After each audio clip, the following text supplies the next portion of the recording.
just a man that hides in the shadows.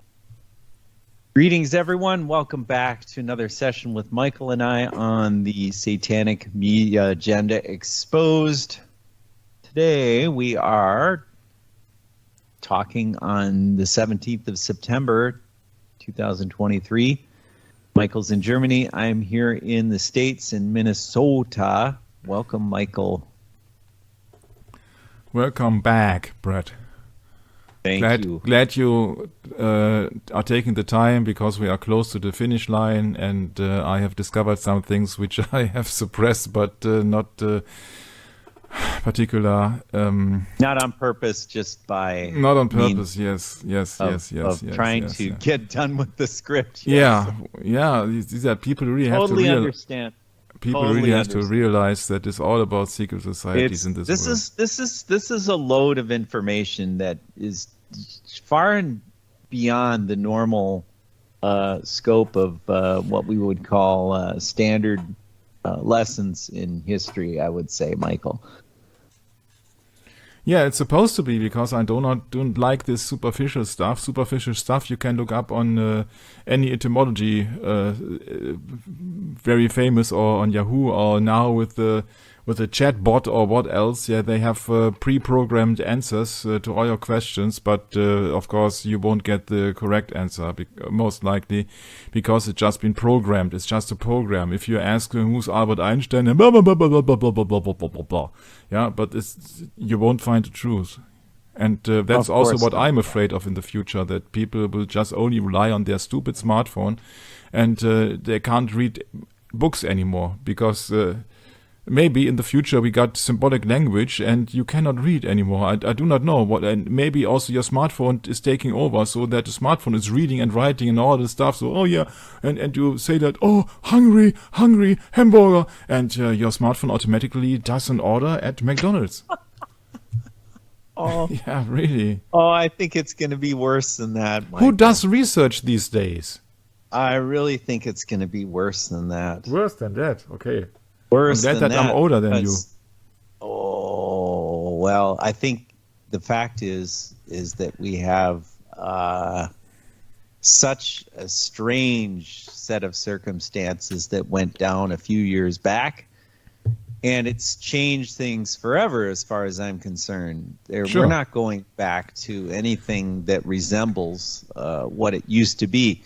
So I see the future as going down that road where you will be able to, what can we say, interface the computer data into your brain.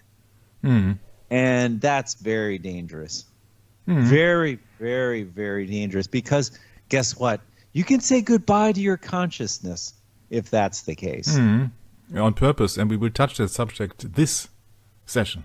You won't believe great. it. Oh, wow. Yeah, interesting. The problem that I'm really seeing is that these people are totally not consequent. They are just superficial. Look at all these people here with these superficial masks. Yeah, I suppose it is a year. This is a gathering of dentists also. Yeah, it must be. Yeah, because if that would be an epidemic here, you won't be safe, and this mask won't be effective. Because if it is an epidemic, then you must need an external oxygen supply. So where are all these external oxygen supply? Where is the complete face mask? Yeah, where is your complete covering jacket, or what else you need? Yeah, or diving stuff, or what else? Yeah, where is your oxygen tube? Where is it? Yeah, so that can't be any epidemic. That must be a gathering here of dentists. Yeah, that's my conclusion. Or these people are all indoctrinated. Right. They're just showing that they've submitted. That's all. Yeah. It's just an outward sign of submission to the powers that be that say, my name is Anthony Fauci, and you must wear masks because I'm part of the Jesuit hierarchy. Yeah, but why is their role model not masked? But wait. I can remember that James Coburn said that it didn't look like Bruce Lee in the coffin. It looked like if he was wearing a mask. Huh. See? Okay, come on. Right. Let's go into the nitty-gritty.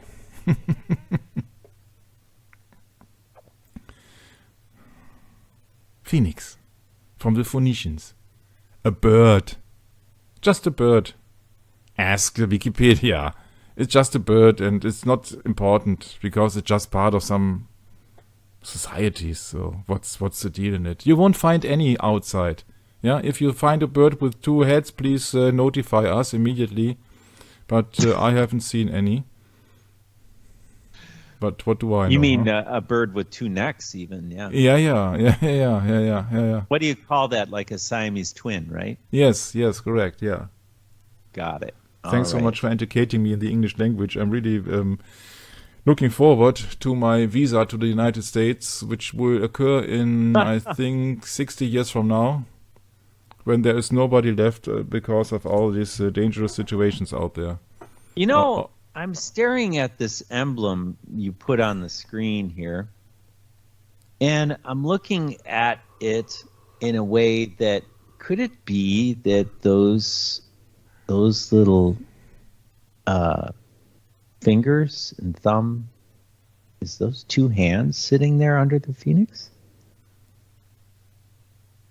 It was Kinda looked supposed to be a short session. Before I invited you. I mean, these things, they just have a way of working on me. I don't know. Yes, you are a sculptor. I think that if it is a phoenix, it can only have one solution. This is the symbolism of fire. Phoenix from the flames, you see. Oh, yeah. Okay. I get it. Mm-hmm. But it almost looks like hands. It's so weird. It's everything is weird in this world. Okay, this is just a picture for the introduction. Yeah, right. It's just close to midnight as usual. We talked about last time about the phoenix. It's this repetition, but you soon see why. A symbol of rebirth of the sun or soul, used by the Gnostics, Greeks, and Phoenicians. The city Tyre at 33° parallel. Yeah, come on, let's have it. We can't do a short session. Phoenicia was a Saturn cult, a Semitic-speaking civilization in modern-day Lebanon.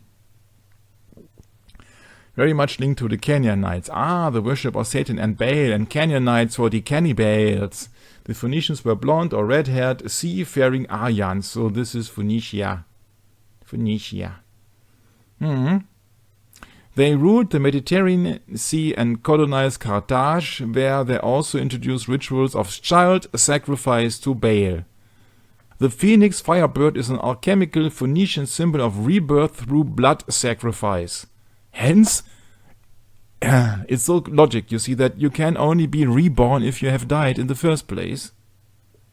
Their most important city-states were Byblos, Tyre on the 33 parallel, and Baalbek.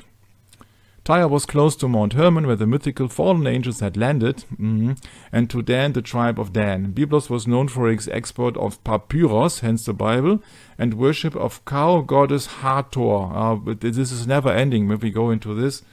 You see the golden calf, more or less. The region was known for its cedar trees.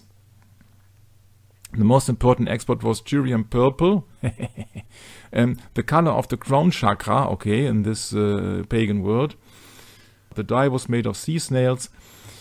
They were taken in Morocco in the season after the rising of the dog star Sirius in Egypt, associated with Isis and, of course, Osiris. Because of the price and its symbolic relation to the pineal gland, it was worn by priests, kings, and a status symbol as a sign of their divine right to rule. Purple. Yeah, what a coincidence. It's only coincidence. Purple is the union of blue and red, water and fire, heaven and earth. Venus is Lucifer, the purple prince. Yeah, or Prince and the Revolution.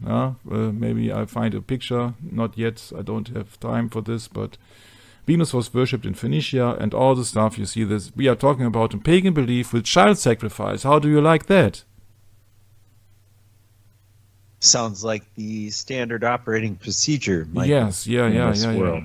correct, yes.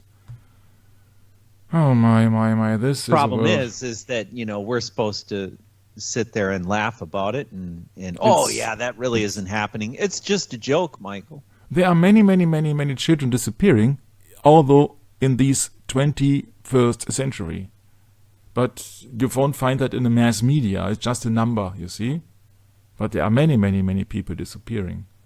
And I really believe that many people are disappearing, because you see that people are also just an item which can be dealt with or making money with. Yeah.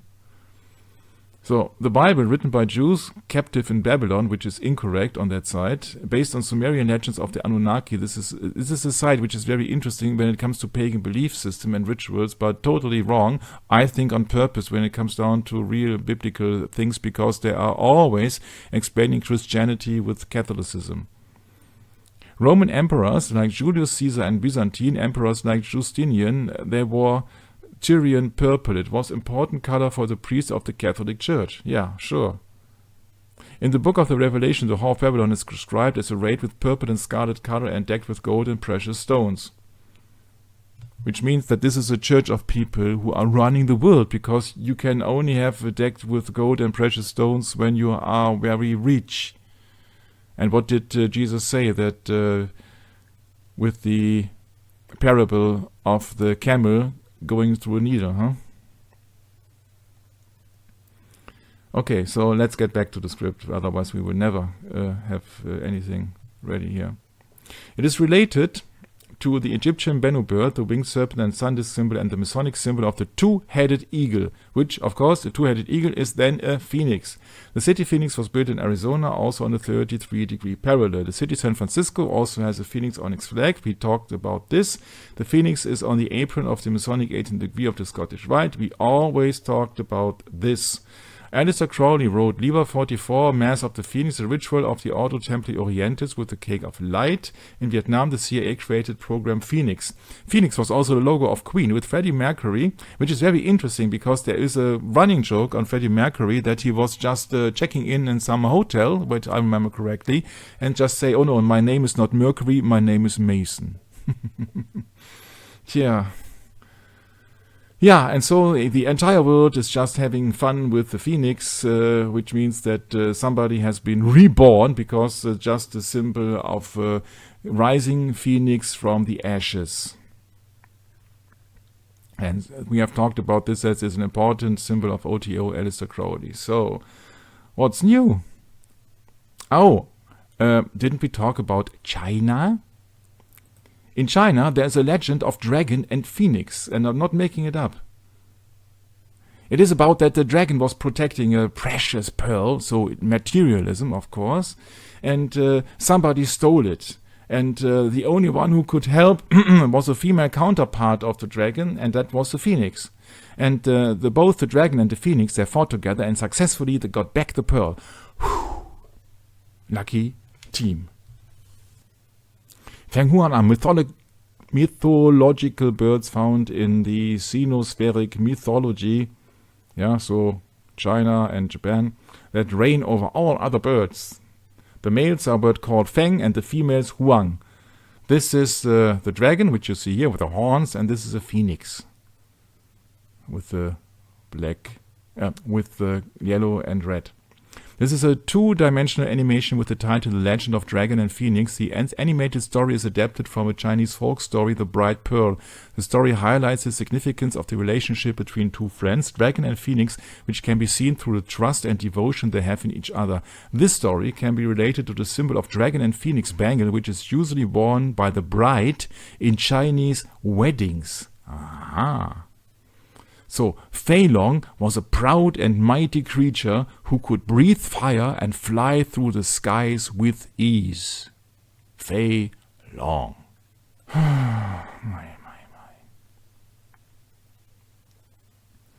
Once upon a very long time ago in China lived two friends. Nothing unusual about that, you might think, until I tell you that one of the friends was a big green but very friendly dragon, green, and the other was a phoenix, a splendid bird with shimmering gold and red feathers. The dragon loved swimming, and every day he would take his enormous stripely towel down to the river and dive into the cool, clear water.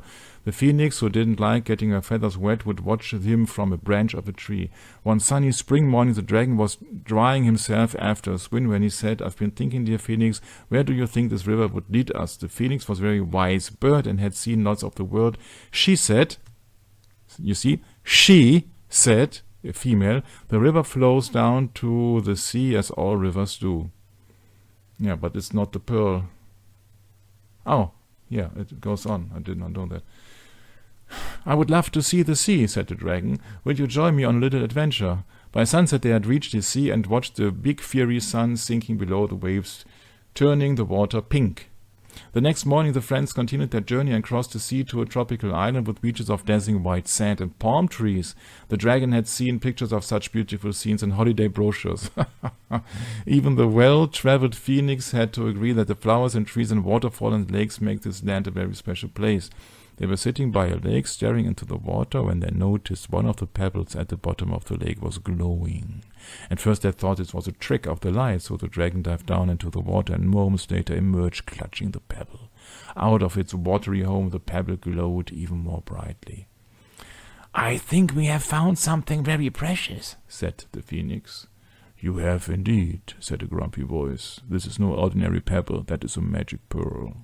The friends looked down onto the sand, and there was a cross-looking crab waving its claws in the air to help him make his point.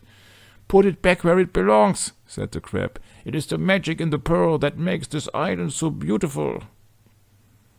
"Then, dear phoenix," said the dragon in a most serious voice, "we must guard this pearl and make sure nothing happens to it. This beautiful island will be our new home." This could have been the end of the story, but living in another faraway land was a greedy, selfish princess. You see, it's always the woman who wants to have something precious. She had heard about this magical pearl and she wanted it for herself, so she sent one of her soldiers to steal it. "This is the most amazing jewel in the world," cried the princess. "Look how wonderful it shines, and now it's mine." But her cackles of laughter soon turned to concern. "This beautiful pearl shines so brightly, and its glow can be seen from hundreds of miles away. Everyone will know I have stolen it. I must lock it away deep in the mountains where no one will be able to detect it." So that is what she did. She locked it in a room with no windows and behind a heavy iron door. Bret, does that remind us of a Masonic room without any windows? How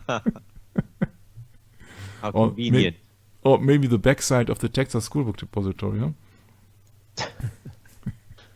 On the prince's birthday, she decided to have a party to show her guests her prize, and the guests gasped with amazement, shielding their eyes with their hands because the pearls shone so brightly. The light shone way beyond the prince's land. It could be seen everywhere, and certainly by the dragon and the phoenix who had been searching for it since the day it had been stolen.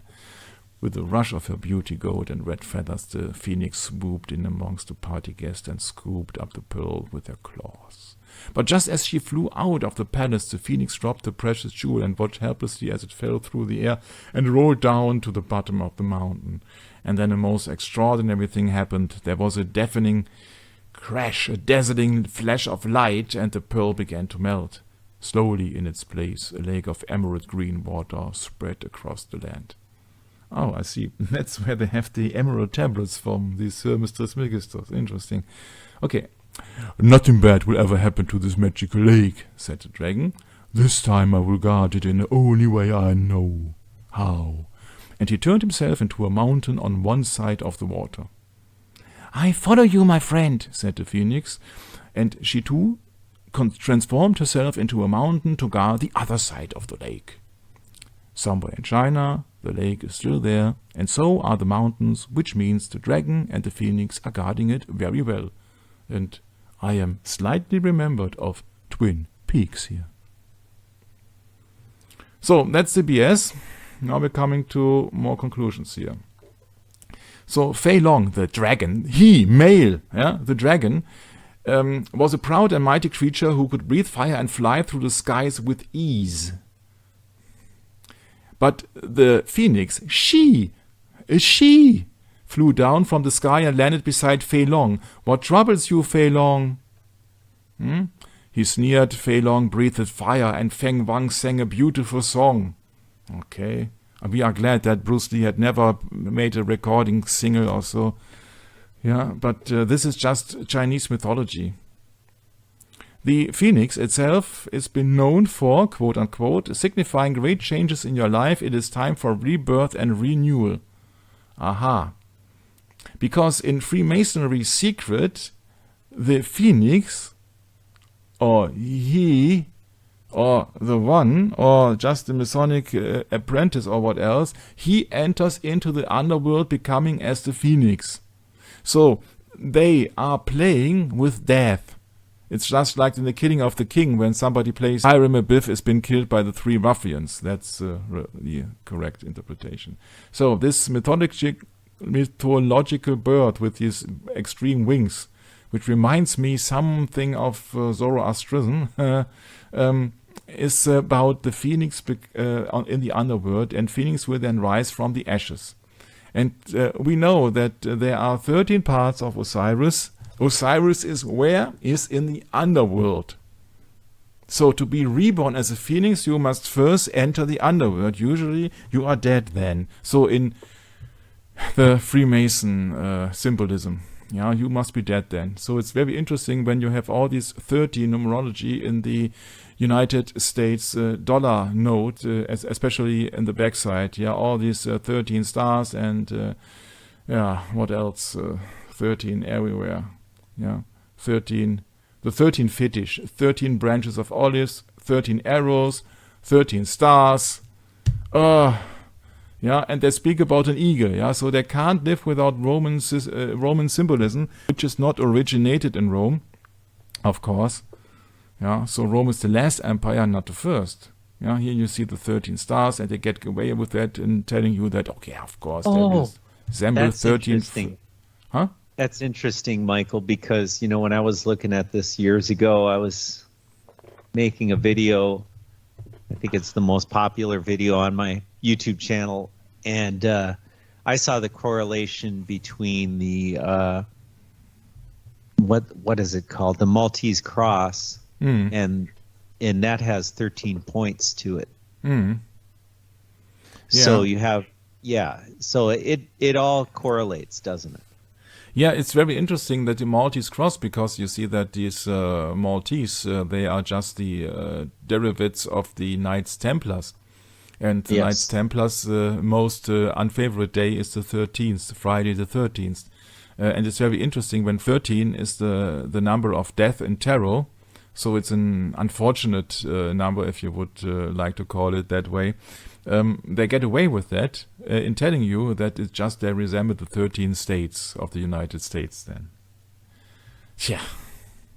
13 colonies, yeah. Colonies, yeah. Right. Mm-hmm. It started out as colonies. Yeah, right? That's why you got these 6 and 7 stripes here. Yeah, so 13 in total, yeah. Yeah, but the problem is that you have all these 13 bars on the stars and stripes, so it's just 13, and it's just in the beginning of the mess in the United States, actually. Yeah, and 13 means the tarot card of death, but 13 also, of course, means the missing parts of Osiris, which is the lord or the king of the underworld. So to get to Osiris or to resemble the number 13, first of all, you have to die. Yeah, so exoteric meaning is the 13 colonies of the United States, but the esoteric meaning is that 13 is also the number of death and rebirth in their system. Yeah, the path of the 13. This is you see that it will never end. Yeah, because you can mess around with all the stuff, and Freemasonry messes around with materialistic stuff. As their name as their name points out and indicates, they have something to do with materialism. Freemason. So there are interesting videos explaining you the number 13 in Freemasonry, which is, in my humble opinion, it's most likely it resembles the 13 parts of Osiris in the underworld. So it is no wonder that 13 also is the number of the tarot card of death. And there are also 13s mentioned in Bruce Lee. Yeah, you have 67 Beacon Hill Road, the official address of Betty Ting Pei. which I don't believe that it happened there, but okay. 13 is a tarot card of death, and when you go into these brain anomaly, according to the official investigation, Lee brains had swollen considerably with a 13% increase. Yeah, that's so much for numerology. When you see that these people really are obsessed with communicating in their special language, so they smile in your face and they tell something, but you don't know what they are talking about. So these Masonic symbols, they have also special meaning, and the first thing that pops up is the pyramid with the 33 engravement, and my partner in solving crimes, Bret Norman, he pointed out lately that 33 and a third is the amount of angels which have been deceived by Lucifer-Satan and have been thrown out of the kingdom of heaven onto the earth. And so that 33 serves certain purposes, and when it has been surrounded by a pyramid and by sun rays, I think that is quite obviously that it has something to do with Egypt, and has something to do with the hierarchy, and something to do with the sun. So let's have it for these ritual and these bollocks of the Phoenix legend. You see here a double-headed eagle, and the people tell you on the outside this is just a symbol of the Roman Empire, which is partly true, because the eagle is a symbol of the Roman hierarchy or the Roman emperor, and because the eagle is the king of the air, and what better animal to represent somebody who is supreme than some animal which can fly extremely high, extremely fast, and looks very majestically. I think that we can all agree on these facts on eagles. But a double-headed eagle is not a natural creature, so it has to be something mythologic been interwoven, and that's the fact that these creatures with the double heads, they are usually been seen as phoenixes or phoenix. The double-headed eagle is probably the most easily recognizable Masonic symbol in the world, even more important than the square and compass rule. They look like two eagles, but are not. They are the phoenix bird of ancient Egypt. Remember, the Brotherhood was known in ancient Egypt as the mystery schools. The current presidential seal has an eagle in it. The eagle replaced the phoenix, the original national bird, in 1841 as the national bird. The phoenix has been a Brotherhood symbol since ancient Egypt. The phoenix was adopted by the founding fathers for use on the reverse on the first official seal of the United States after the design proposed by Charles Thomson, Secretary of the Continental Congress. Listen to the explanation from Masonic author Manly P. Hall, 33 degree, in his book The Phoenix, an illustrated review on occultism and philosophy. Among the ancients, a fabulous bird called the phoenix is described by early writers. In size and shape it resembles the eagle, but with certain differences. The body of the phoenix is one covered with glossy purple feathers. Aha, purple. You see this, we're coming from Phoenicians, where they were then exporting this purple stuff. And the plumes in its tail are alternatively blue and red. The head of the bird is light in color, and about its neck is a circlet of golden plumage. At the back of its back, the phoenix has a crest of feathers of brilliant color. The phoenix is said to live for 500 years, and at its death its body opens and a newborn phoenix emerges. Because of this symbolism, the phoenix is generally regarded as representing immortality and resurrection. Or shall we say, godlike? The phoenix is one sign of the secret orders of the ancient world and of the initiate of those orders, for it was common to refer to one who had been accepted into the temples as a man twice born or reborn. Wisdom confers a new life, and those who become wise are born again. So this is a counterfeit religion. It is just like a reborn Christian, but under pagan mysticism. Yeah, so that somebody who's initiated been seen as reborn. Yep. Freemasons, like all occultists, refer to their initiates who have completed their initiation as being born again. In 1988, when George Bush was on the presidential campaign trail, Barbara Waters interviewed him. She asked him a question that caught him off guard. Barbara asked George if he was a Christian. Bush literally stumbled, looked down for a moment, and answered, "If by being a Christian you ask if I'm born again, then yes, I am Christian." Bush parsed his words carefully. Unlike a born-again Christian, Bush has a lifetime membership in an Illuministic Masonic secret society called Skull and Bones. Yeah, hence 322, Genesis 3:2, which is close to "Look, man has become as one of us." So man has become godlike. The answer that Bush gave is typical of an occultist. They claim to be born again. They are also filled with religious ecstasy when the spirit of Lucifer sweeps through them upon initiation. Back to the phoenix bird. Listen to the explanation given by the radical feminist Barbara Walker in her occult book Now is the Dawning. Egyptians believed that the phoenix was a representative of a god who rose to heaven in the form of a morning star like Lucifer after his fire immolation of death and rebirth. In one sweet, short and simple sentence, we have conclusive proof that the phoenix bird is a symbol of Lucifer. Listen now to the testimony of another former witch, William Schnöberlin, in his book Satan's Door Revised. Quote, "The phoenix of Banu is believed to be a divine bird going back to Egypt. This phoenix destroys itself in flames and then rises from the ashes. Most occultists believe that the phoenix is a symbol of Lucifer, who was cast down in flames and who will one day rise triumphant. This belief also relates to the raising of Hiram Abiff, the Masonic Christ, which is, of course, the ritual of killing the king with John F. Kennedy. To prevent most people from associating the Masonic eagle with the ancient phoenix, Freemasons changed the phoenix to an eagle and began to refer to it as an eagle. However, two Masonic authors blow the lid off that change in symbolism. Manly P. Hall, in his book The Lost Keys of Freemasonry, states, quote unquote, "These were the immortals to whom the term phoenix was applied, and their symbol was the mysterious two-headed bird, now called an eagle, a familiar and little understood Masonic emblem." Albert Pike in Magnum Opus writes, "The eagle was a living symbol of Egyptian god Mendes and a representative of the sun." In one sentence, we see the admission that the phoenix bird of ancient Egypt was changed into the Masonic eagle, and then Pike admits that the eagle is the symbol of the sun god and the god of Mendes. There's also a goat of Mendes. Both symbols being common satanic symbols of Satan-Lucifer.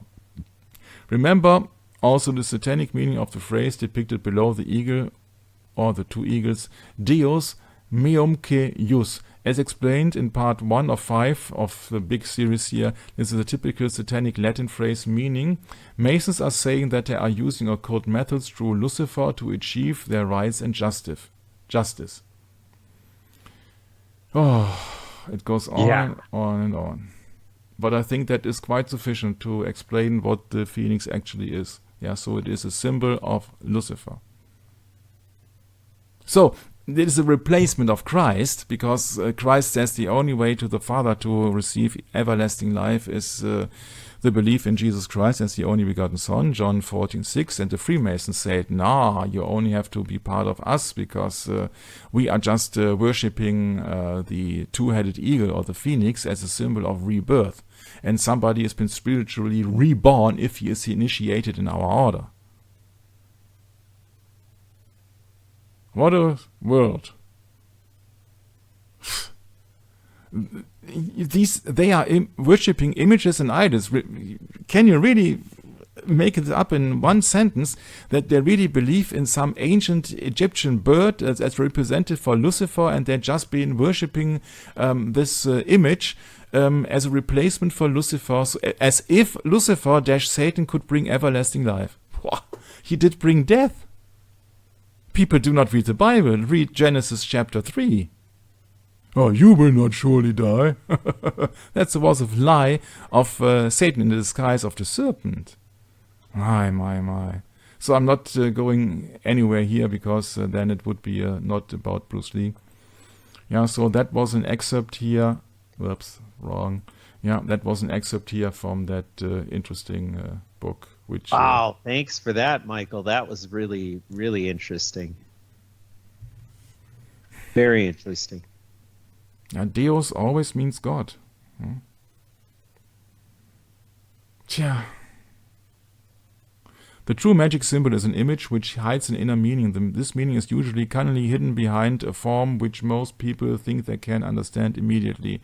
Examining these Masonic symbols reveals the cunningly hidden meanings. Then compare them with known satanic symbols so you can easily see from whence Freemasonry receives their supernatural insights and the spiritual light. It's just called Lucifer-Satan.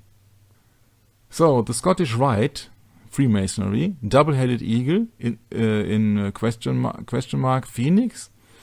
And somebody is here explaining on the internet, the double-headed eagle is currently the most noted symbol of the 33 degree. Sure, when it's been called Ordo ab Chaos, or Order out of Chaos. Remember the New World Order, so first of all they have to do chaos. Yeah, the French Republic, République Française. Yeah. Yeah, you see, now you know that it's not a double-headed eagle, but it is a phoenix, and it's just an image of Lucifer.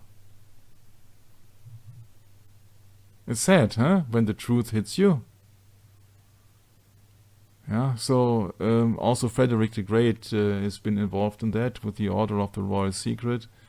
And if you would like to quote from a book, The Lost Key of Freemasonry, there were also the term phoenix was applied and the symbol was the mysterious two-headed eagle. Tja. And this two-headed eagle, or phoenix, also, among other things, this is called an ancient alchemical symbol representing rebirth and life. And the goal of pharmakeia, or just alchemy, is just to create an artificial guy, or recreating something like Mary Shelley and Frankenstein. Yeah, Scottish Rite. Yeah, Scottish Rite. Scottish Rite, Scotland Yard. You can imagine that there is something to it. Scottish Rite. So, the double-headed eagle is the most noted symbol of the 33 degrees. So that means that in the highest degrees, 33 is an honorary degree actually. They are just not serving Christ or Maria or what else, but they are just worshipping Lucifer. These are Satanists. These are Satanists. There's no way around it. And so this magical bird who gives rebirth, or it's been mentioned for rebirth, so this is just you see on that symbol here of OTO, which one of the most famous members was Aleister Crowley, that there actually been Freemasons, and when you see all these roses here in that cup with the cross, you see there are Freemasons, Rosicrucians. OTO is just deception. It's just deception. They're all worshipping Lucifers under certain disguises, under certain names. Yeah, so it's just everywhere. It's just everywhere. Everywhere you have that symbolism, and everywhere you can really see that these people absolutely know what they are doing or what they have to do. Yeah, you see the Beatles themselves, they did not create this album cover for sure. Yeah, so there's always an agenda behind it. All these so-called idols. Yeah, and the Beatles were, I think, idols for millions of girls in the 60s. Oh, George is so sweet. And then he sings My Sweet Lord, Hare Krishna. So these are all paid actors.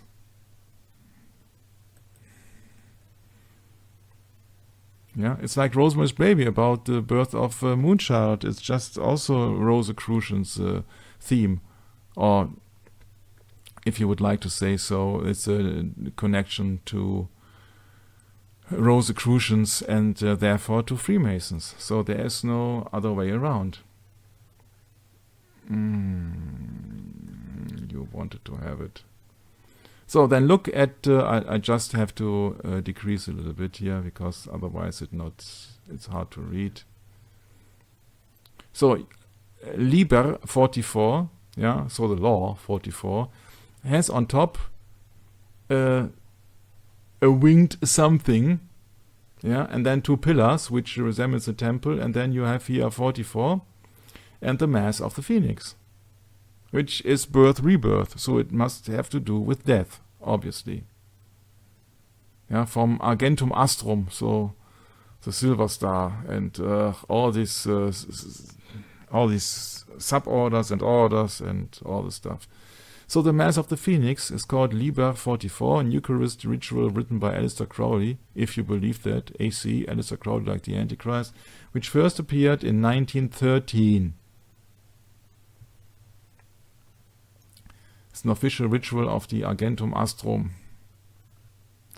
The magician stands for an altar, and he gives a sign of silence, takes the bell and fire in his hands, and strikes the bell. He lights the flame, he utters the mysterious name, and the mysterious name is Abrahadabra. And people say, oh yeah, that is secret. You see, this original is maybe abracadabra, and it's just coming from ancient times. But everybody has his special names, and Crowley is very funny when he comes up with this play of words. He has also other things that he calls magic with a K in the end, because K is the 11th letter, and therefore is the resemblance of or the hint to Freemasonry, because it's just Genesis 11 with the building of the Tower of Babel. And why do I have to mention that? He says, I stench the blood, the wafer soaks, it's up, and the high priest invokes. So blood is being needed in this ritual, because it is a ritual and because it has to do with death and rebirth. The law is do what thou wilt, and I'm not going into this explicitly, because it's all the same and people believe that it has special powers. What powers it got is obviously is when you then proceed this ritual, you are venerating images, idols, and another god, and therefore it's a direct violation of the first commandment. And Satan and his dominions, so all the fallen angels, the 33% of the angels which are here on earth, they absolutely know that you are just admiring them instead of the Almighty God and His only begotten Son. So where to start? You'll see that I don't want to... Yeah, this is magic with a K, so that you know that Aleister Crowley is in touch with Freemasonry, because K is the 11th letter. I'm just giving you hints. You don't have to believe it. Then please do your own research.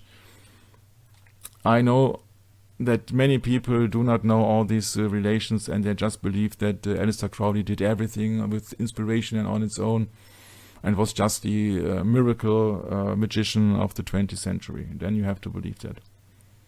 And it's also interesting when you think about that the Mass of the Phoenix is coming out of a book of 1913, which is called the Book of Lies. But many people love to be lied to, I think. They don't want the truth, then they would have to read the Bible. But if somebody is then publishing the Book of Lies, this is of course for the father of lies, John 8:44, which is Satan. So that is a book of Satan, or the liar. And the devil is a liar and a murderer from the beginning. And the father of lies, said Jesus Christ in John 8:44. Yeah, and everybody got his woman, and then they can have a magic cake with the fluids of male and female. Yeah. And this is coming. This is coming, the Luciferian religion and Luciferian one-word government and one-word religion. It's just the exploring of yourself, and you can be God. Yeah, so this is just a repetition of the things happening in the Garden of Eden, or the Paradise, if you would like to use that vocabulary. So this is then also the Luciferian so-called artificial intelligence transhumanist agenda, because they just want to summon all these pupils in the world with a word called curriculum, that they all learn about themselves and psychology and all the stuff, to get rid of that personal... what did the Pope say? The personal relationship to Jesus Christ would be very dangerous, of course, for the Pope, because then people would realize what the Pope or the papacy and the Vatican and the Catholic Church and all these orders and occultists are actually doing. They're just working hand in hand, by the way. Yeah, you see that when the Church is just openly venerating Mary, this is like the Catholic Church, this is a pure violation of the first commandment. Hence, you know that this church, this harlot church, the Whore of Babylon, the Catholic Church, is in line with the occultists around the world. Because Satan does not care if he has been worshipped under the name of Virgin Mary, or under the name of Lucifer, under the name of Satan, under the name of Osiris, under the name of what else. He does not care. As long as you are lost. And you don't get eternal life, because when God is the creator of all life, then Satan is the opponent, yeah, which means he's the destroyer. Quite early on, and been mentioned in Revelation 9:11 as the angel of the abyss, which is called Apollyon, the destroyer of life. And that's why people who get a jab most likely have made also one most cruel, important decision, and I think that the majority is not aware of the things that they have done. You see, Satan does not care how somebody will be deceived unless he or she is being deceived. And so these rituals, which are just implying that there is something which can lead to eternal life or rebirth or what else, will be chosen by people who are not in the real belief of the Bible. Yeah, and Satan does not care if he has been worshipped under the name of Mary or Prometheus. Prometheus was a Greek so-called god who never existed, just legend, mythology, who stole the fire from Mount Olympus, so the mountain of the gods, violation, first commandment always, to give it to humanity, so not mankind but humanity, what this Antichrist government has made out of mankind. A rebel figure, of course, Rebel Yell, or the rebel without a cause in James Dean, later equated with the light bringer Lucifer. And Lucifer is not the light bringer but the light bearer. Yeah. So you can go endlessly in all the stuff. The problem is that we have talked about in session 3, I think it was, about San Francisco and the Golden Gate. And in this day and age, since 2020, the elite is revealing a plan how to subdue people to get rid of their personal relationship to Jesus Christ. And it's just one syringe, or some of them. It's like in these Prometheus who just tries to bring knowledge, so-called, so science, so-called, to the people, or just the fire, so the knowledge to the people. It is just like in these genetic engineers, which has been wrong depicted here of Atlantis, which never existed. It's just a Plato fairy tale or mythology. But what is certain is that we did an extensive study of these giants. And as in the days of Noah, that there was a manipulation of human DNA, or a manipulation that the sons of God and so fallen angels, they come together and they gather together with the daughters of men, and to have some offspring which were of a giant scale, and which is against the first or the original creation of God, because God created man in his image.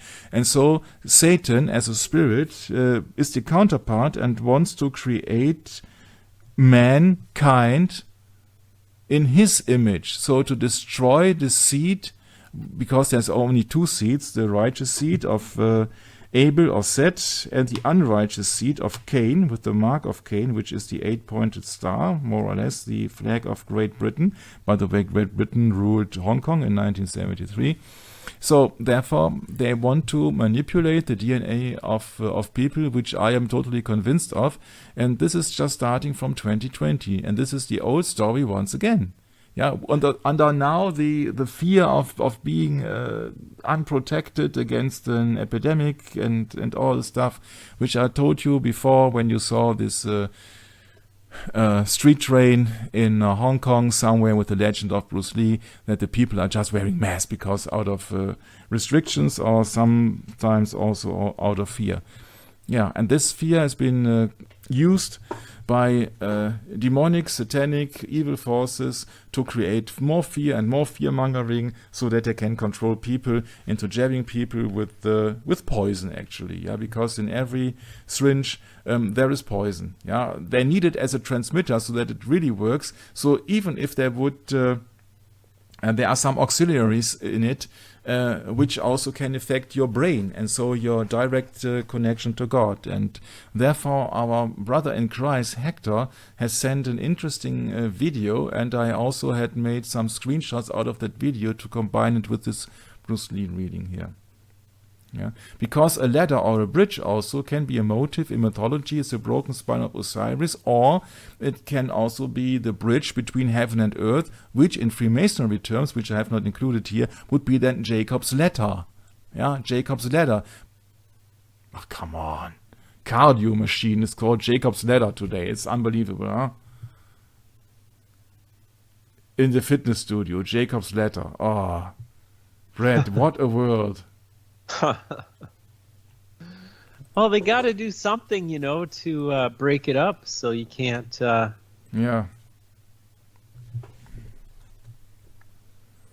It's a ladder leading to heaven that was featured in a dream the biblical patriarch Jacob had during his flight from his brother Esau in the book of Genesis, chapter 28. Yeah. My. And it's unbelievable what this word is making out of the stuff. It's just unbelievable. 6,000 euros. Oh my, for people. What is it, like a treadmill? You just sit there going yes, up like and up a treadmill, yeah. So, of course. Oh my, you can have it very cheap if you would like to go out to the next level. Or just do it every day on a skyscraper. But my, this is a world. It's a world. I don't have to enjoy this world. So a ladder can also resemble the connection between man and God. And this was very interesting because in a video that Hector has posted, there is someone, I can't remember the name. What if this is true? What will you do now? We're talking about DNA, which is an abbreviation for a much longer name, which is called desoxyribonucleic acid. Yeah, DNA. In English, in German is DNS. Yeah, deoxy. If you trace its meaning, it's God, because Deo, D-E-O, means God. Yeah. So deoxyribo in the Semitic language, ribo is the same as rabbi, or in Arabic we say rob, it means the master. So here we have deoxyribo, God, Lord, and the master, nucleate. Yeah. Nucleate mean at the center, and acid is like a chemical, so deoxyribonucleic acid, DNA. A stands for acid. So that means that in summary, God, Lord, and the Master, the fire at the center of my being, or in your spiritual body. That's when the Bible speaks of that you are the body of Christ. Yeah. So what does the Bible say about it? The Word was God, and the Word was with God. Yeah, and you know that nothing was created without the Word, and the Word created everything. And then it says, after many days, the Word became flesh and dwelt among us. And there are people who do not believe that it's been meant to be Jesus Christ, right, Brett? Right. Okay. So that's DNA. Yeah. So that means that that your body is so wonderful and is so perfect and has been given to you by God, and you are ought to protect it and not to spoil it, because this is a body that has been given to you, and not by evolution or by accident or so. Yeah. So basically, the DNA basically is the God molecule that actually is the blueprint of how to make a human being, or let's say a man or a woman. Yeah. Every molecule, every protein, and how did it manifest into flesh? Yeah. That's the messenger RNA. Yeah. That's a small case M, stands for messenger. And that's very interesting. He does not reveal it, but messenger actually means angel. So if DNA is the God molecule, how does God communicate? He sends messengers, prophets, T-shirts, and the rest you can assume. So a message went to the cell from the DNA, and there was a protein that got destroyed in some cell, and we need 300 of those units to replace what got destroyed. Also very interesting, because I don't know if that is correct with the number 300, but I can remember of a so-called Hollywood name with the title of 300 a few years ago. Maybe there's some coincidences. And then the cell gets busy and makes 300 copies of that. And we call that healing. So you don't have to follow that path, but I found it very interesting. And yes, of course, everything has been made by God. God has created everything. There is a divine creator. It is not by accident. It is not Einstein. It is not Darwin. It's all BS. The DNA was in charge and gave a command to the messenger RNA, to go and to make a protein. Yeah, and so that means that it's God's decision. If that's my inner belief at the moment, that's God's decision if somebody's getting ill or not. I think that serves always a certain purpose, and you know that there are certain miracle healings, and most of these so-called miracle healings, I think they will appear when somebody is totally desperate and then is just beginning to beg, or many people are just praying for him or so. I think there is much more to it, and I think that your usual doctor does not understand very much about real medicine. But that's just my personal approach on that. So the broken bridge theme, which can also mean a broken DNA, appears in 2012 New with The Dark Knight Rises and The Dawn of the Planet of the Apes. And it is also been linked to the 33-degree parallel. It is linked to Mount Hermon, where, according to, I think, Apocryphica it is, where the fallen angels supposedly landed, and the Scottish Rite of 33 degrees. And Prometheus, the star map, is found in Scotland. So every time you see a bridge then destroyed in movie, can also have to be with DNA. In the OTO, 44 is the number of the mass of Phoenix. You see 44, I have inserted it here, 4 marks on the cheek and 4 marks on the chest. And who knows if it is the right or the left side when it is a mirror image. Little bit of joke, huh? Yeah. Okay, this is it here. Prometheus contains a lot of skull and bone symbolism. Moon 2-3, close to Saturn-like planet, refers to Genesis verse 3-2 about eating from the tree of knowledge, becoming gods, through 3 22s, 3 DNA strands. So it's then 66. Yeah, like Mary Shelley, Dr. Frankenstein, skull and bones. So let's go to the Phoenix, an illustrated review of occultism and philosophy by Manly Hall. This is a very rare book. This is coming from 1931. So after, of course, Aleister Crowley has been written the book in 1913 of Liber 44. While not the tallest of structures, the Great Pyramid is undoubtedly the largest building in the world. It has a ground area of a trifle less than 13 acres, which maybe is also not a coincidence then. Covers nearly 3 times as much space as the Vatican at Rome. I find it very strange that Freemason makes a reference to Vatican and Rome, but maybe that's only me, huh? Yeah. So, when we talk about this mirror room and the mass of the Phoenix, there are some similarities. For example, from this book here, Divining by the Magic Mirror, a beautiful miniature from Les Tres Saintes Trinosophie. From that book, it's a cover page that a female, what would you say, witch or what else, has somebody who is looking to a magic mirror here. And so that is divination, more or less. It's a variation from the John Dee dark mirror, actually. So, the most holy Trinosophia from that book, 18th century. You don't want me to read all the stuffs because you are just wrapped around and tossed around in mythology. It has to do with the Roman god Vesuvius, the altar Vesuvius, the country around Naples. So that is about Italy here. Enter through the north door, which was black. On the north side was a painting representing a woman naked to the waist. A black drapery fell over her knees, and 2 silver bands adorned her garment. In her hand was a rod, which she placed against the forehead of a man facing her across a table which stood on a single support and bore a cup and a lance head.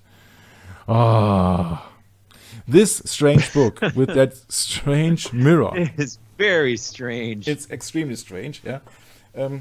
It's a French esoteric book, authored by Alessandro Cagliostro or the Count of Saint-Germain. Due to the dearth of evidence of the authorship, like in the case of Shakespeare, however, there is significant doubt about the subject. The 96-page book is divided into 12 sections representing the 12 zodiac signs. The veiled content is said to refer to an allegorical initiation detailing many Kabbalistic, alchemical, and Masonic mysteries. Aha, so that means that if that book is a reference to Masonic mysteries, that means that is a magic mirror is a reference to Masonic mysteries. Bingo! So now we have at least we have a slight correlation between Freemasonry, the Phoenix, and the magic mirror. So these are the ingredients we need to apply them to the case of Bruce Lee in the mirror room with 4 and 4 injuries. You don't want me to read all the stuff, really. It's just exhausting. Yeah.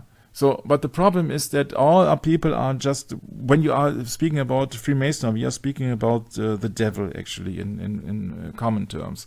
Yeah. So, if you call some extraterrestrial thing, which of course must be a spirit or a fallen angel, if you call him Lamb, or if you call him something coming out of the Wizard of Oz, or if you call it Prometheus, it doesn't matter.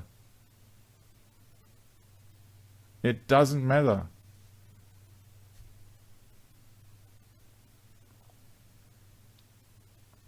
Because it's all images and worship. Here, the pineal on top of the spine with 33 vertebrae and 23 intervertebral discs. There you got your 33 once again. 2012 is the year scientists of CERN announced they found a God particle. They find an anus-like creature symbolic of activating the winged serpent, the Kundalini energy through sodomy. You don't want to know all the stuff that they are doing with your tax money, My, what a world. What a world. You see, this is so disgusting. I just want to go back to Bruce Lee. At the beginning of a cycle, from that side, all religions are one. In 1993, Ben Lee was killed by Michael Massey, 33 mm.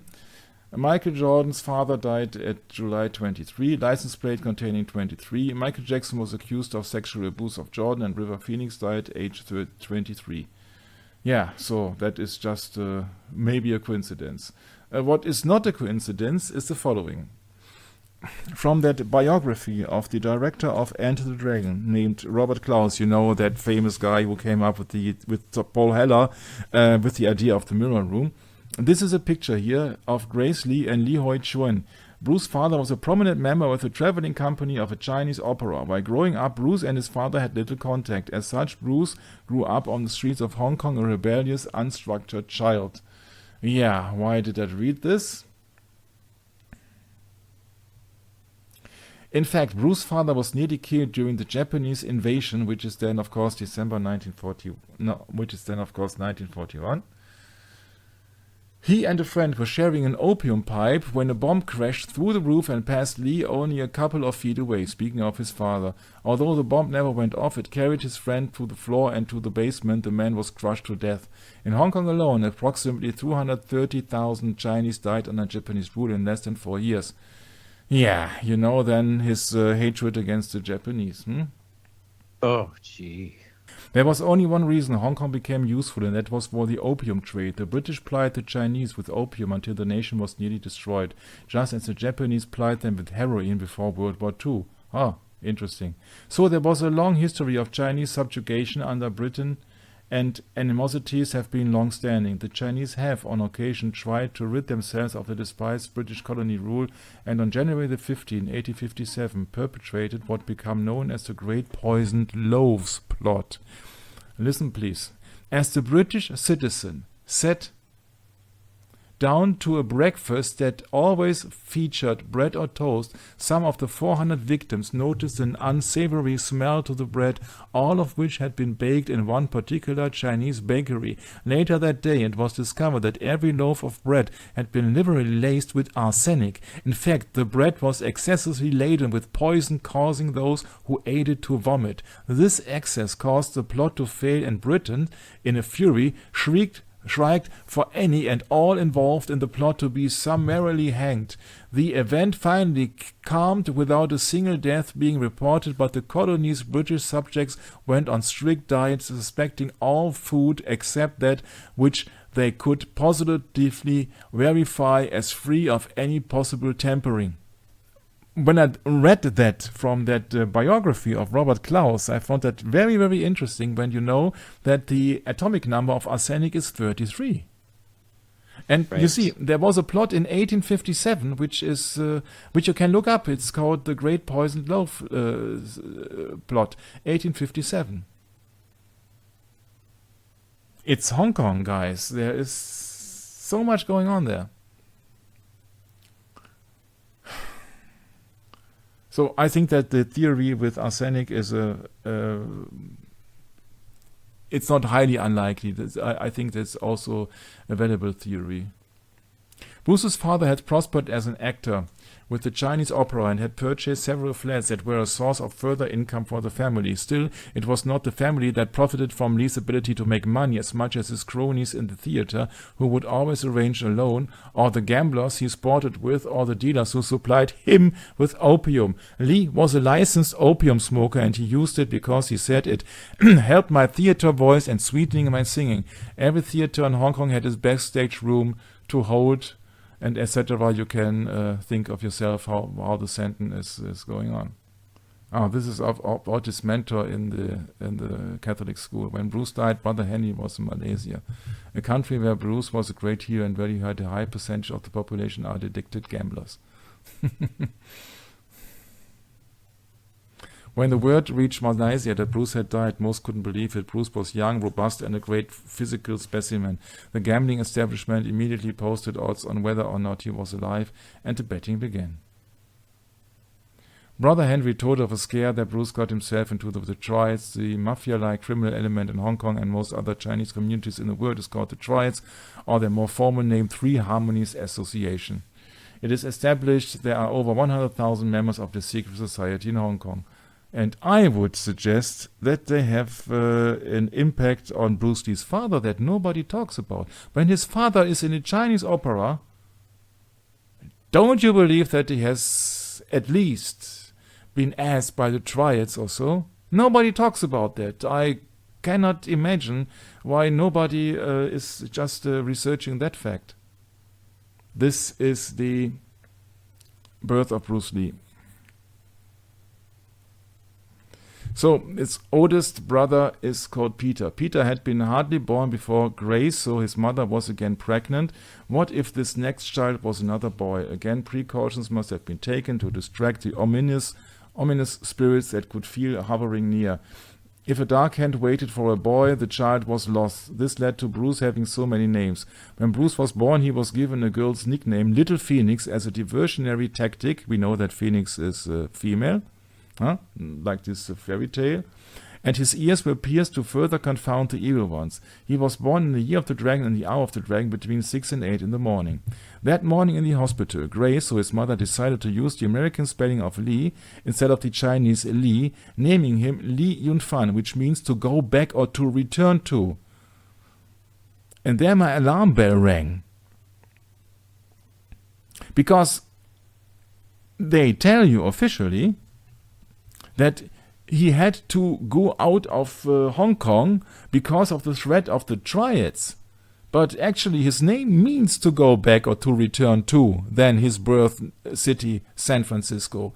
And there is another big reason to do so, because if I remember correctly, his birthright to apply for American citizenship would finally be terminated on his 18th birthday, which would be, of course, the 27th of November 1958. And when did he go to San Francisco? I can tell you, in summer 1958.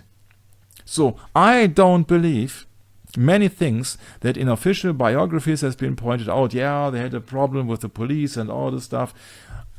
I'm at this moment in the research, I am trusting nobody, because for me, everything seems to be a lie.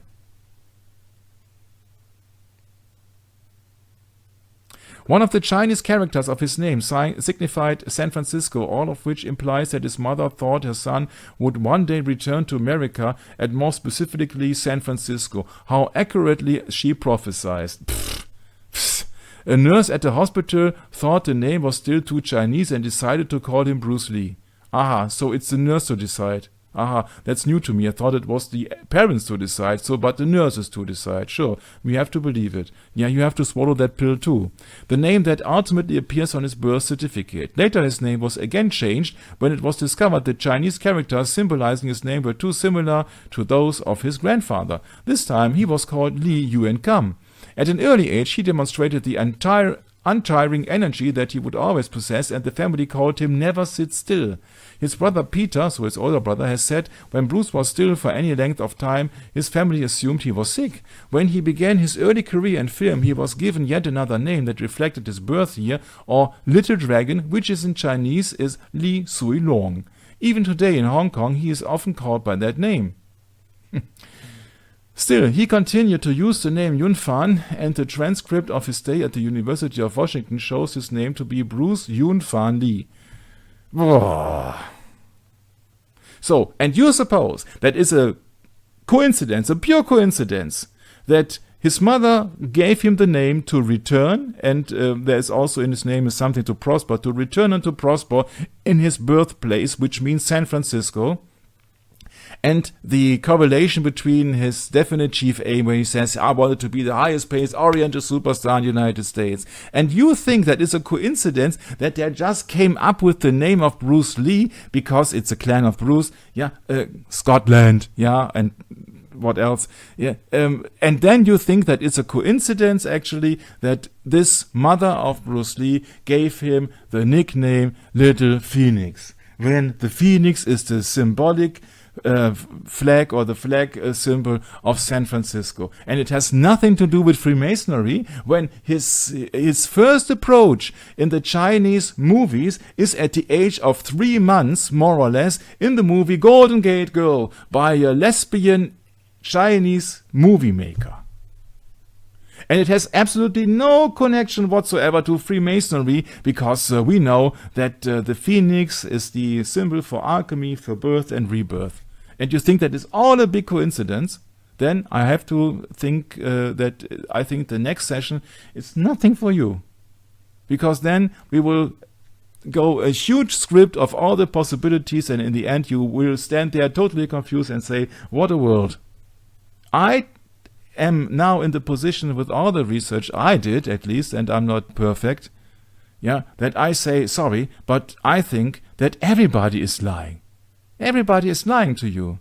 There's too much coincidence. You see that if you think that, she gave him the name Phoenix because that would be the female counterpart to the dragon, and he was born in the year of the dragon, on the hour of the dragon.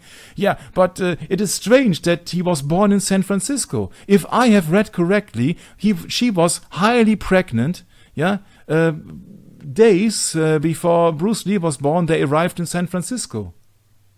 I think he was born in San Francisco on purpose to receive the American citizenship. I don't think that there are any coincidences. Usually, nobody would take the risk to take a highly pregnant woman from China to San Francisco. I can't imagine that. Maybe I'm too naive. I do not know. But I'm about to lose my nerves on the script of Bruce Lee, because I feel betrayed. I feel that I've been lied all over the place. Maybe it's just me. I don't know what Bret is thinking. I feel betrayed every time I read everything, and I have to swallow the pill that everything is just a coincidence in this world. My. Maybe it's just me, I do not know.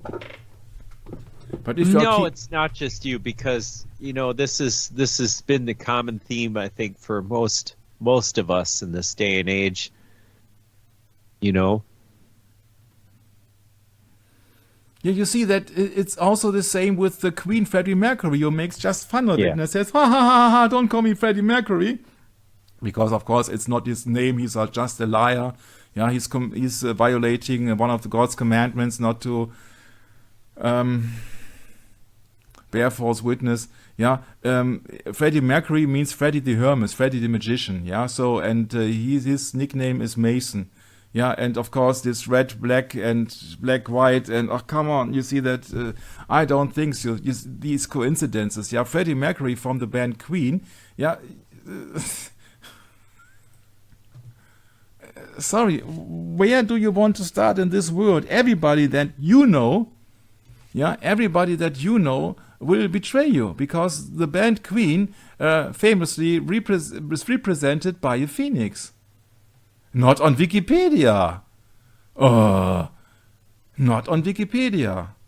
Come on, I don't have any sense in stealing anybody's time here. Queen Phoenix. The history of Phoenix. Yeah, sure, you find nothing else. And maybe you don't find it with the artificial intelligence, because you are being hindered to explore all the things. Yeah, so Queen, yeah, even if you just see Queen Phoenix, the logo of Queen is a phoenix rising from the flames. Yeah, you see the flames here. Yeah, these are not fingers here, these are flames. It's phoenix from the flames. And why is it?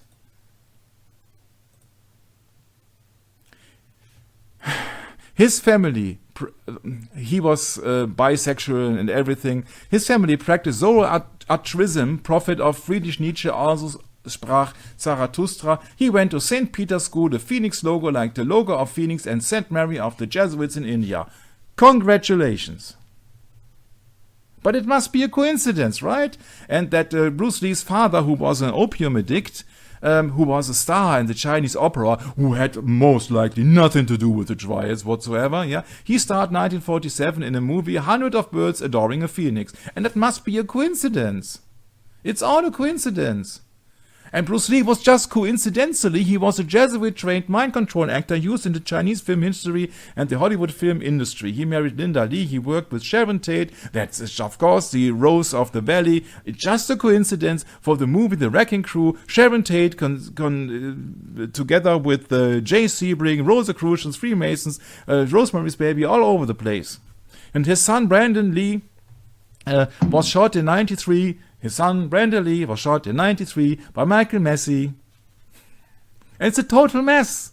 It's a total mess of all the coincidences. On the set of the movie The Crow, Crow Lee. Bah, come on, with the 44 caliber, huh? So, 44 Magnum. My. And you think that I swallow everything that people are just putting into my mouth and people are just trying to fool me? It can be that opium addicts, but I never touched any of that stuff. Yeah, that opium addicts don't think that it's all just a coincidence. But I'm sick of all these coincidences. And I'm not Michael Knight. I'm not knighted. I'm not a Knight Rider. And it's just one of the favorite 80s television shows, Knight Rider, a shadowy flight into the dangerous world of a man who does not exist. Michael Knight on a crusade.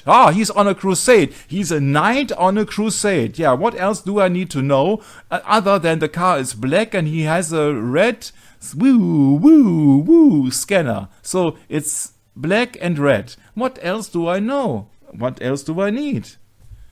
But of course, it must be a sheer coincidence when the introduction of Knight Rider is called the Knight of the Phoenix. Because Michael Long, a brave policeman, is then being trapped and is being shot in the face and he needs then surgery. Come on, Brett. Which other actor was been shot in the face? Bruce Lee. Yeah, Bruce Lee in Game of Death. What a coincidence. Who's been just been nicknamed Little Phoenix, huh? Action!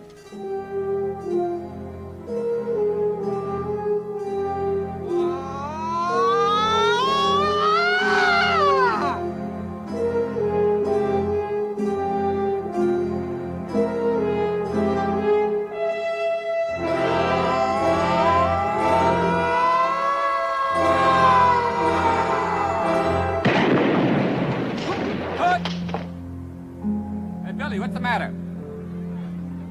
Hey, what's happening here? What happened? What's wrong? My God, he's hurt! Get him help! Look! Somebody call a doctor! Don't just stand up! The surgery will be tomorrow. This is a very private hospital. No one will know. Good. Then you still want to go through with this? Yes. The only reason I've considered this, Mr. Lowe, is the simple argument. Should you walk upon the street, undoubtedly there'll be another attempt upon your life. Then you agree? There'll have to be a complete falsification of documents, death certificate, and somebody will have to inform the press you've taken a turn for the worse, relapse. Then there's a question of a change of identity. A new identification has already been taken care of. I should tell Anne. No. No one else must know. If she knows, she could be in danger. A public funeral? Open casket? After all, he is a celebrity. Don't worry, John. It'll be a very believable funeral.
What are you up to, Billy? I'm giving myself a new face.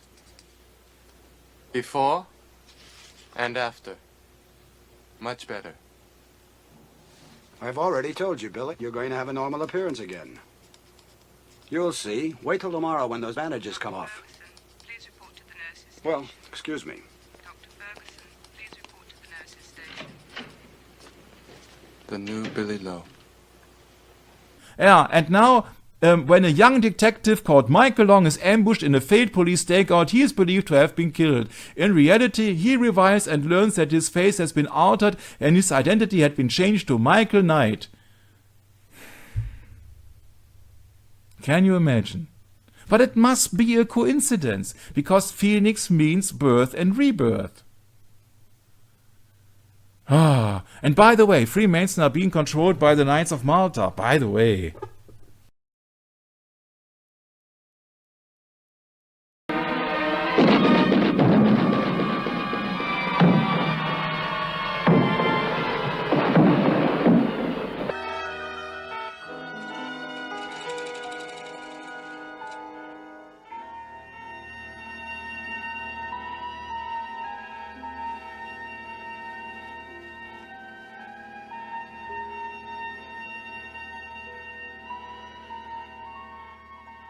Well, what's the word?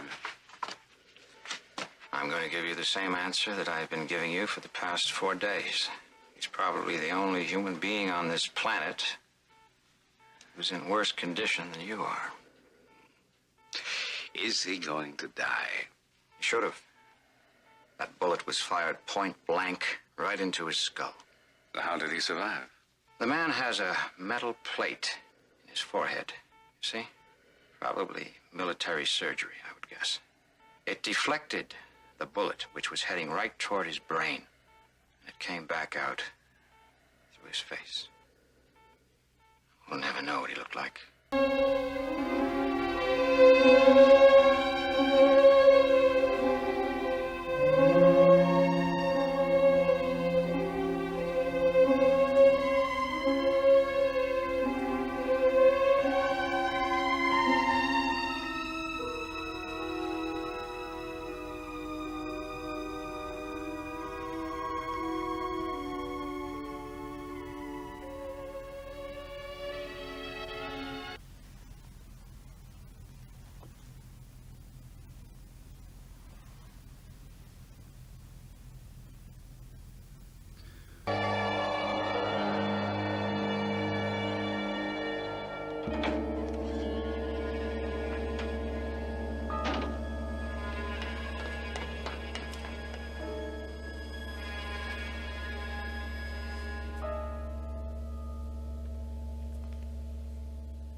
Enough, Devin. You've had your fun with our guest. It isn't polite to sneak around uninvited. Be gracious, Devin. I think your explanation is well overdue. Damn right it is. What is all this? Michael Meyer. Who knows Michael Meyer? A German alchemist, astrologer, Kabbalist, and Rosicrucian. So a Satanist. Just call him a Satanist. He wrote an alchemical book, Intellectual Songs on the Resurrection of the Phoenix, dedicated to Frederick of Norway. It's like Athanasius Kircher writing a book of Ars Magna Lucis et Ambrae to, I have forgotten the name of that most important man. So he was a Rosicrucian, and of course Rosicrucians are just writing books. And Rosicrucians are writing books of the resurrection of the Phoenix. So Rosicrucians are a Masonic tribe, order, or what else, and they are just doing the resurrection of the Phoenix. So Rosicrucians equals Freemasonry, equals the Knights, equals Jesuits, equals all the satanic people who are just worshipping Lucifer. Or doing the I love you sign, which means I love you Satan, or I love you Lucifer, or what else. And in 1656, this Michael Meyer, whom nobody knows, this Rosicrucian, he wrote Themis Aurea, the Laws of the Fraternity of the Rose Cross, dedicated to Freemason Elias Ashmole, and he influenced John Dee's son Arthur Dee. John Dee. But there was a third of her subjects, who was also her eyes, but who signed his letter to her with the 2 circles guarded by what might have been a square root sign or an elongated 7. It looked like this, 007. That's John Dee's signature for Queen Elizabeth, to protect her with the Secret Service, and also to adjust and to, what is it if you somebody giving a hint. He's counseling then the Queen because he's got a medium and he has got a special language to communicate with angels, the Enochian language. So that means that the roots of Secret Service lies in the contact of fallen angels. Come Congratulations. And that all happens in Great Britain, which is the country which is ruling Hong Kong in 1973. Congratulations. So we live in a satanic world. What else shall I do? Yeah, I can switch to the next and last script. Yeah, maybe the first few sentences that you really see that I am so fed up with this world because I know that everybody is lying and the majority of people do not get it because they don't spend hours and years of their life in this research, and I am really fed up with that. I'm really glad when we can do more Bible-related studies and not going into all these liars, betrayers, and Satanists. Yeah, Bruce Lee being worshipped as an idol. Yeah, you see this guy here. Yeah, he's just having his hands together. A typical gesture of paganism, also been very famous in not only in Roman Catholicism but also in Buddhism. Yeah, and so that is a veneration of images and idols here. And actors are just violating one of God's commandments.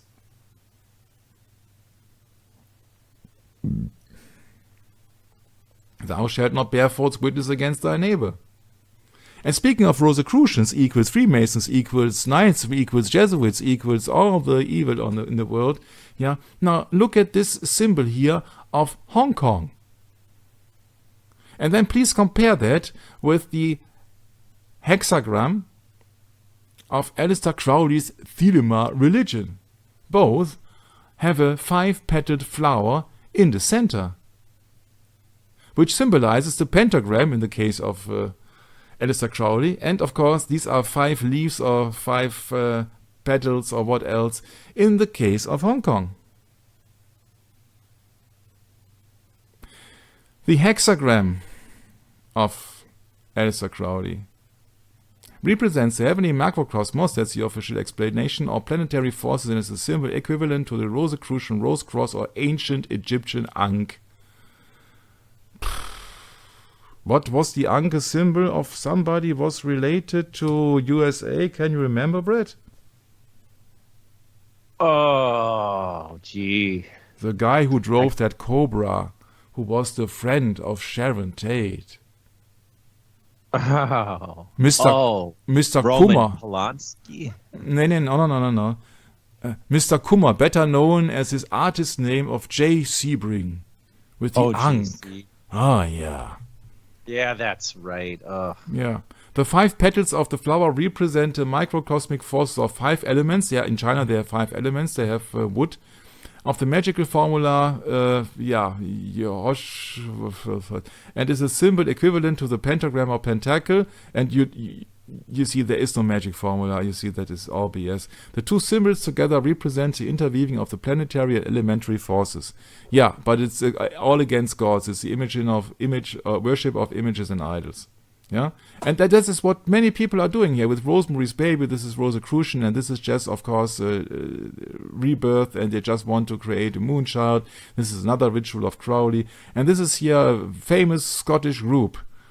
It's called the Simple Minds, but they are not so simple, these minds, because they have a famous 83 album out. It's called New God Dream, 81, 82, 83, 84, and this was one of my favorite groups when I was young. And this is depicting a cross here with a heart in the middle and sun rays. So what do I know that out of a sudden this group became famous? Huh? Yeah. A monstrance. A monstrance, yeah. Yeah, and so it was this album which got them famous, their first top 20 hit in the United Kingdom. Promised you a miracle. Yeah, my, what a word. Rosicrucianism is based on somebody who never existed. Yeah, Christian Rose Cross, symbolic representation. Yeah, in other words, fairy tales. My, what a world.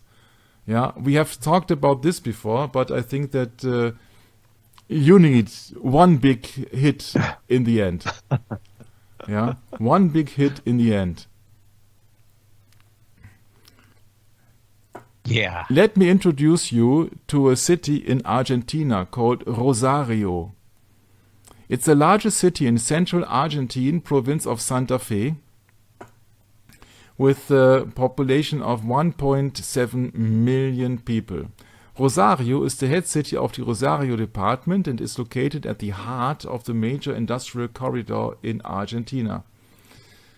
Along with Paraná, Rosario is one of the few Argentine cities that cannot point to a particular individual as its founder. The city's patron is the Virgin of the Rosary, whose feast day is October the 7th. And this is the sigil, or what else it is here, from the city of Rosario. This is the Argentinian flag. This is the sun symbol here.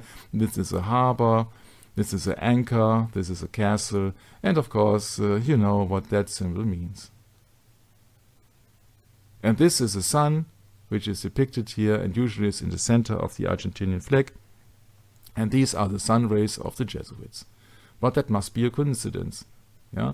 This is called the Sun of May in the flag of Argentina, established 1818, so 2 times 666.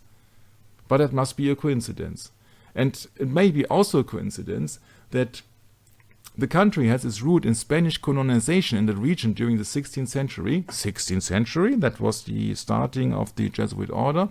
Argentina rose as the successor state of the Viceroyalty of the Rio de la Plata, a Spanish overseas viceroyalty founded in 1776. Ah, great. And you saw Argentina... Wait a second. Back up. Michael. 1776. What is this again? Argentinian rose, the successor state of Viceroyalty of Rio de la Plata, a Spanish overseas viceroyalty. Mm-hmm. Oh, okay. So they are founded in the same year, but they don't tell you the date. Mm-hmm. Yeah. But then we know they became it's 1 a.m. They became sovereign, in 1776. Argentina. Right, and who else became sovereign before the United States was sovereign? You have to know this, yeah. The Bavarian Illuminati, right? Yeah. So a lot of things happened back then, right? Yes, and Pope Francis. Pope Francis is coming from Argentina. Yeah, that's right. Absolutely right. So he became the Archbishop of Buenos Aires. Yeah. And was also being involved with dirty war and yeah, that's right. This is really true. And he's you know got that a lot of blood on his hands, man. You know that Wikipedia is censored and restricted, yeah. So you cannot expect to find the truth in here. It's the same as if you try to type in Bruce Lee's death in Wikipedia, and they will tell you that he died as his mistress Betty Ting play at this and this hour and all the stuff, yeah. So you've been bombarded with disinformation in this world. I think that at least these sessions, they serve the purpose that you don't believe in Wikipedia anymore. Sorry. Yeah, right. Yeah. There is no information. Yeah. So you see that Graciela Fernandez Mejide, member of the Permanent Assembly for Human Rights, also said there was no proof linking Bergoglio with the dictatorship. She told the Clavi newspaper there is no information and justice couldn't prove it. Yeah, why? Because they are writing history. Yeah, that's right. You see that what sense in searching on the internet instead of reading the Bible? Look at this. Wait. Garcia Fernandez. I can't pronounce her last name. A member of the Permanent Assembly for Human Rights. The Permanent Assembly for Human Rights, not mankind. Yeah. There you go. So you're going to rely on humans then, eh? Yeah, what sense in believing anything the internet puts up when you go on Wikipedia pages, for example? And you have to read books, you have to interview people, and even then you've been tossed around. Yeah, but the thing of it is, Michael, they're admitting to you right here. They're admitting this is the Assembly for Human Rights. Well, yeah, we're supposed to assume that humanity really means mankind. Well, that's true, but it's a hijack. Just like the Catholic Church took over the Society of Jesus. Oh, yeah, the Society of Jesus, the Jesuits. No, it's the other way around. The Jesuits took over the Catholic Church. What I like to point out is that what sense it makes. You see that we have talked so much about Bruce Lee. We can talk about, and we have talked about the moon landing. Yeah, and every time Wikipedia is just putting out nonsense. Nonsense. Well, they tell you, though, in the details, you know, they have to tell you the truth in the details. Eventually, the truth gets out, Michael, and it might be a small admission in a sense, but when you are prepared and you've studied, then it should fit right into place. I mean, you can't keep the truth from getting out. It eventually comes out, and it makes sense. And the majority of people will not invest that much. They won't time. recognize it. Of course not. That's what they're betting on. I mean, that's what they put everything is based on that. That's the whole purpose of this, is to keep you confused. For the majority of people in their pagan belief, they only have this short life, and they don't have any time for any distraction except from fun and money. And the worshipping of the self. Yeah, worshipping mammon. Yeah, that's right. You see that in Portugal, you got the well here, the rose of the winds, the 8-point compass rose, 4 cardinal and 4 ordinal directions, placed upon the Templar cross.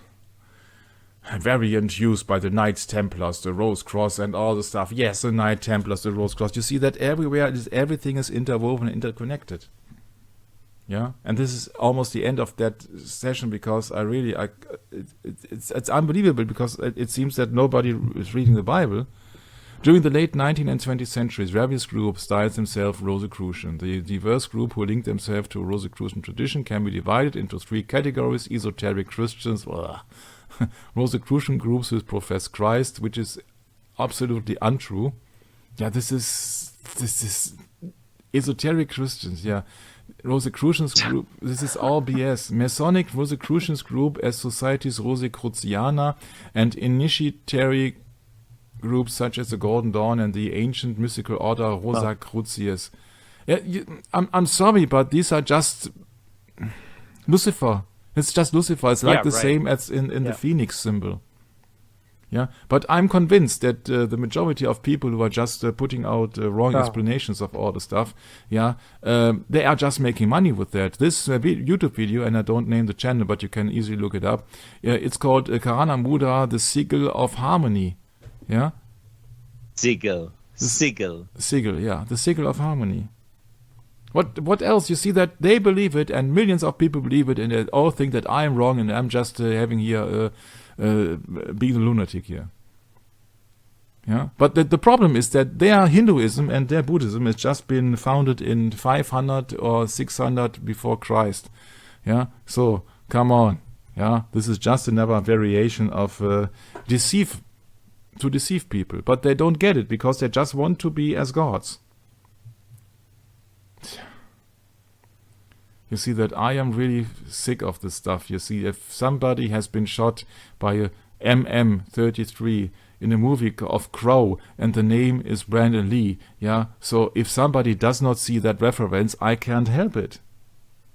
Sigil is also the modern German word for seal. The name ultimately derives from the Latin siglium, meaning seal, as the seal of the city of New York. Okay?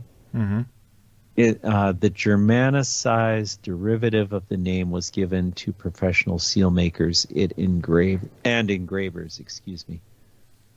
Okay, I just wasn't familiar with sigil. I had to look it up. Yeah, Aleister Crowley, you see that the crow is also a mythical figure who is the messenger of the gods. Yeah, Aleister Crow and Brandon Lee. Yeah, Brandon Lee. Yeah, in the crow. If you don't see that that there are just so much coincidences in this word, yeah, and then it's just a mess. It's just a big mess, yeah. And he's been shot with a .44 caliber, which is caliber which is the mass of the Phoenix of Crowley. If you don't see it, you do not want to see it because it maybe will scare you. If you really see who's running the world, who's running the show, and it's not Brad Pitt, and it's also not Bruce Lee. Yeah. So, all the symbolism points to secret societies. I think we can agree on that fact. And with that, I leave it to my beloved brother Brett to close it down, because we are soon approaching the final nail, or we are approaching the final session next time, when it goes about all the facts that I have found about the media coverage of the strange circumstances of the idolatry of Bruce Lee. Thanks for having me, and I'm not sorry that I bursted sometimes, because really you can't imagine that if you always bombarded with all the stuff and you're schooled to see all these lies, then you really are being short-tempered sometimes, that you really you see all the stuff, and I'm a little bit frustrated that they get away with that, because the majority is just interested in bread and circus. So on that bombshell, that is so true, Michael. Leave it to you, Brett. Yeah, that's right. It's a bombshell, all right. I mean, here we are in the year 2023, and there's all of these warning signs on the road ahead, like that lyric from what's his name? Trying to think of his name now, and I can't. Yeah, the guy from San Francisco. Neil Young, yeah. The song Keep on Rockin' in the Free World. Do you remember this one, Michael? No, I'm not a fan of Neil Young, but... No, I know you're not. But anyway, yeah, so you were mentioning the city of Tyre, and I looked it up in the Bible, and there are 36 verses found. Oh. So there's quite a bit to study about let's Tyre. look it up together, I think. Oh, yeah. I mean, I was reading Isaiah as you were talking, some of it. There's a little bit in Matthew. There's a little in Mark. There's some in Luke. Of course, there's some with Jesus speaking in red. And then in the book of Acts. And I think this is way too much to cover in the beginning or the end of our session tonight. But, is there anything that comes to mind, Michael, have you looked at this? It comes to mind in Ezekiel 28, when it's about the king of Tyre. Oh, wow. I think it was Ezekiel 28. Yeah. Somewhere. Page 1 of 2, maybe next page. Maybe I'm mistaken, but... Let's go to Ezekiel. Yeah. Does it have something to do with Tyre? I didn't know that. I think. Yep, there it is. Yeah, Ezekiel 28. Let's look it up.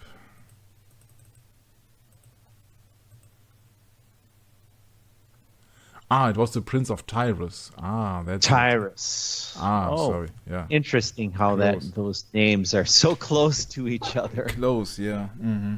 Yeah, that's right. Yeah.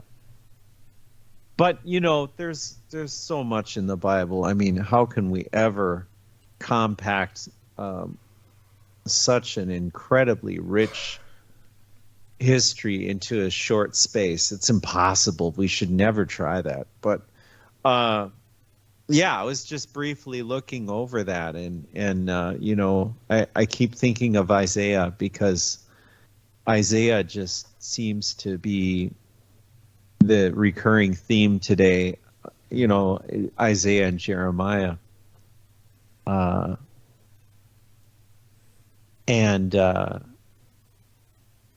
here in Isaiah 23, verse 17, is interesting to me when I was reading it while you were talking, Mike. What was it? 23, yeah, verse 17.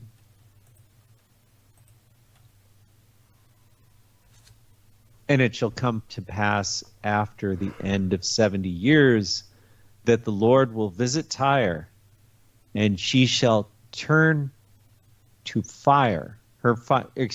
She shall turn to her fire, and shall commit fornication with all the kingdoms of the world upon the face of the earth.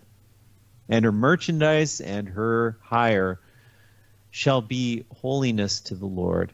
It shall not be treasured nor laid up, for her merchandise shall be for them that dwell before the Lord, to eat sufficiently and for durable clothing. I'm sure there's a lot more to this than we can cover at the moment, but I just thought, we know in the book of Revelation that there are nations committing fornication with the whore of Rome. And right here, it's speaking of it. So there must be some correlation going on from the old covenant to the new covenant. Right, Michael?